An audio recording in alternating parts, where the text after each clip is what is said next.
All right, Kenman here. Is utility of the utmost importance to you? Do you think carrying all three of these items on a regular basis is just out of control and too much work? Do you desire multi-tool experience right in your pocket? Don't get cute with that. Or do. Whatever. Well, today is for you. Before we start, I'm not sponsored by anyone, and I purchase everything at retail price. I do these things because I love discussing knives and sharing info and ideas with others. If you have any questions or thoughts, please feel free to comment below. All right. Well, this one right here, I saw this on my recent Cabela's adventure. Bing! Check it out right there. But when I did a quick search of this knife, I did notice that there was a sale price over $10 less than the price they had there. So here we are. What is it? What did I get? What did I decide to purchase? It is a Kershaw. We have a Kershaw bag on the floor. All right. It's been a while since I've gotten a Kershaw. I have a few. We'll probably look at them in a little bit here. But yeah, like I said, I saw this one. I almost bought it. And when I looked it up and I noticed I could save easily $10 and get it the next day over the Amazon, I went ahead and did it. And here it is. Anyone have any guesses on what this is according to my intro craziness? Boom. There it sits. Got a little info packet book. Holy cow. And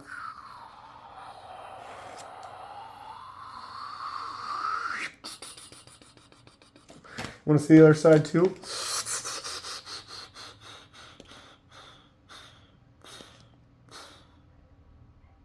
All right. Sheet on the floor. Box on the floor. Here it is. We got it. Fun little one here today that we're going to check out. This is mini bag on the floor. Kershaw Shuffle 2. And she's stiff. First opening was, there we go. Flicked it out there fine with the thumb. Let's try it's a little tight right out the box. All right, there we go. Has action. Yeah, the Kershaw Shuffle 2. The second. We are looking at an 8CR13 MOV blade, little stout little one. So it's a budget knife, but it's not the worst in the world. It could definitely be a 3CR. So there's that. We have this cool textured patterned glass-filled nylon handle, which I think we'll try a die project on. I have not done anything with one of these nylon handles for the die project as of yet. So I think we're going to give it a shot. What color do you think we should try? Comment below. If you haven't seen any of my die videos, right there, you can check it out. All right, so it has the thumb studs for opening and a liner lock that I'm missing right there. So you can thumb it out, you can spidey flick it out. Not a bad little thing. I think it's going to break in. It's a little stiff right out of the box, but sometimes that is a very common thing. Let's look at that. Detent is, it's just like, it's stiff, closed. It's just kind of tight all the way around. Maybe we'll loosen it up in a second here and check it out. But it's nice that liner is just this little piece right there, and everything else is kind of recessed. It looks like they have, oh, my brain shut off there for a second. The liners have been cut out, or the scales have been cut out so the liners nest inside of the scales and they don't have that extra thickness right there, which is cool. Really stout, kind of a, Tonto blade shape on there, right? Let's do a real close-up kind of flyby here. Looks like it's a nice little utility kind of a worker piece. And so we've got some extra things right here. What is going on, Kenman? We got, I'm going to close this knife for a moment. Looks like that is considered a flathead screwdriver right there. So we can get in and take out a screw or tighten a screw if need be. Probably could use that to pound something or pry something open as well. That looks like a nice stiff long piece right there with some jimps on it. Getting a hold of it for doing that little flathead screwdriver action. Then you've got these two little tabs right here. Those are bottle opener, either way. So it's a universal either direction. You can take that bottle cap off that way or that way. So it's a 3-in-1. You've got the knife, you've got the bottle opener, and you've got the screwdriver. I guess you could call that a pry bar. It was 4. Maybe multi-tool this out even to 5 or 6. Comment below. What else would you consider it? Big old lanyard hole right there. We've got, so the normal grip right here is kind of a 3-finger grip, and my pinky kind of scrapes up against that screwdriver, but it also has this choke up spot, which then allows you to kind of get up in here, and I'm going to go ahead and just stretch out, relax my grip. And I've got all 4 on there, still some sitting out the back. It kind of has this natural curve that forces your fingers in spots, so this kind of curves up at the end. It kind of, I want my hand a little more like this, and it's a little more like that. Does that make sense? Because of that curve. So it's not ultimately, I feel like that's going to keep it from pulling out of your grip though. So ultimately it might not be a bad feel. No jimps on this side, which I liked it like a good jimp. So I kind of missed that right there. Kind of has that instant drop off right after the thumb studs. So those thumb studs actually kind of pop out. I feel like I'm almost, so you can see my thumb hits up against the thumb studs on both sides. So it's kind of like, in a way, those thumb studs act as a kind of a jimp for doing some controlled cuts. That tip right in there, I feel like you've got this secondary here and here, so you can utilize both, maybe some scraping or some push scrapes. Kind of a nice little utilitarian kind of a blade. It is stiff. We need to work on that for sure. Get some oil in there, maybe loosen it up. We should try that.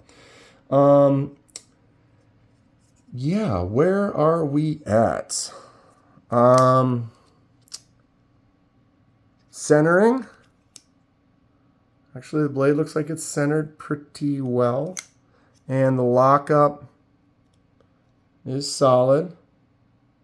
Not really moving around anywhere.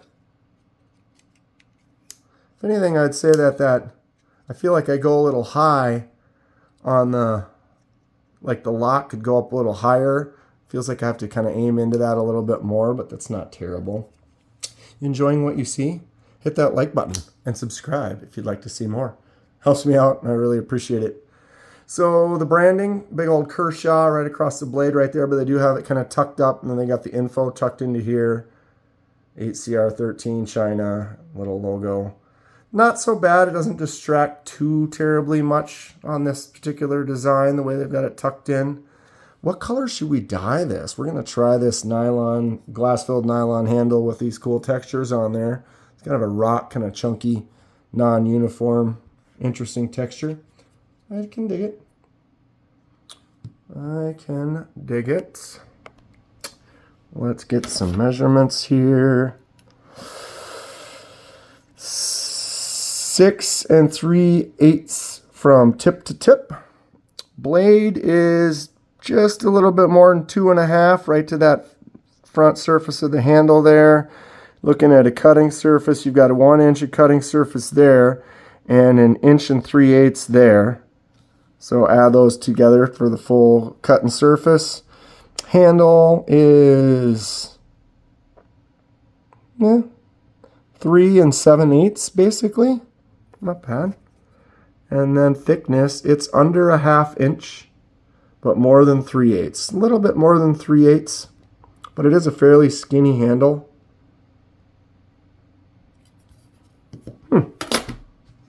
What does everyone think about this one?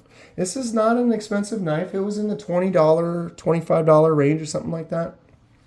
So it's definitely in the budget-friendly category. Of course, there will be knives that are much better options, quality-wise, blade steel-wise, but price, you know. If you're spending less than $30, this might be something to look for. I always compare everything with the Pyrite's. Pyrite's a good kind of mid, close to full-size knife that everyone should be fairly aware of. If you're not, check out the Pyrite. It's really cool. It's a great knife. There's many styles, types. So that's a little bit smaller offering. I have the mini pyrite, if you want to see, compared to a mini pyrite, actually pretty close. About 1/2 inch, 3/4 of an inch shy on either side. I would say it's probably similar to the Arc Blast in size. Yeah, I guess the Arc Blast is a little bit bigger. The Senclet Arc Blast is a really nice little button lock. I don't know, I kind of figured it might be similar, but it is actually a little bit bigger. What do I have? I do have a Kershaw. This is the Heist. This is a nice axis lock style knife that I can't close, I guess. Flicks out good. Maybe I should zoom out a little bit. I have a few Kershaws. This Heist is a nice one. I used to carry this quite a bit, but since I started getting several other knives, I haven't carried it in a while. I also have a Kershaw Iridium, which is another one that's got that axis style lock. It's kind of my Kershaw family here. I've got a couple others that are cheapos that I'm not a big fan of. But yeah, this one actually feels like a nice, for a multi-tool type knife, I can dig it.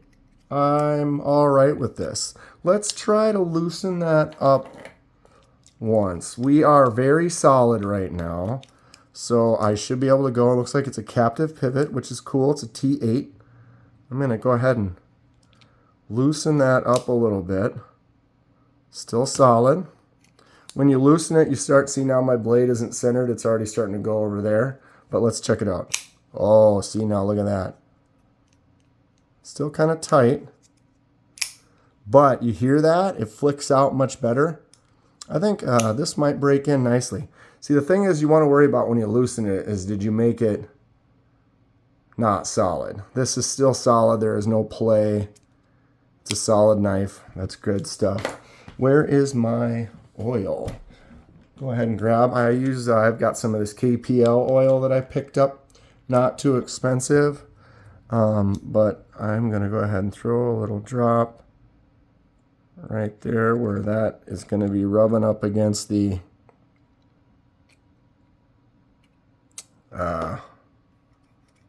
detent ball.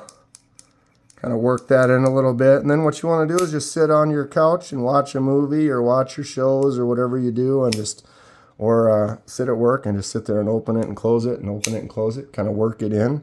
And you'll notice that it'll kind of start to break in and you'll feel the action improve.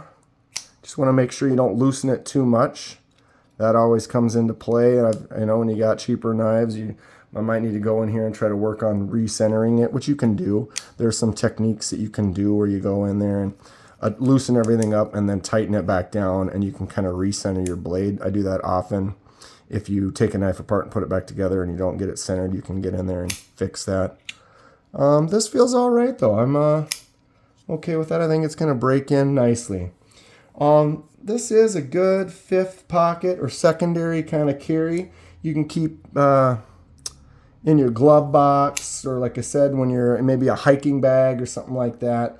Be a great thing to have on hand, or just keep it in your fifth pocket, like I said, so that you can now take that and then you can keep that rose gold buoy all perfect and shiny and nice, and you got that out. You can show it off, make it look real cool, and then put it away and use that for your knife and keep this bad boy just nice and pretty as it should be. What was that? You don't know about this great pyrite option right here that just came out? Check out the unboxing right here. Stay sharp. We'll see you soon.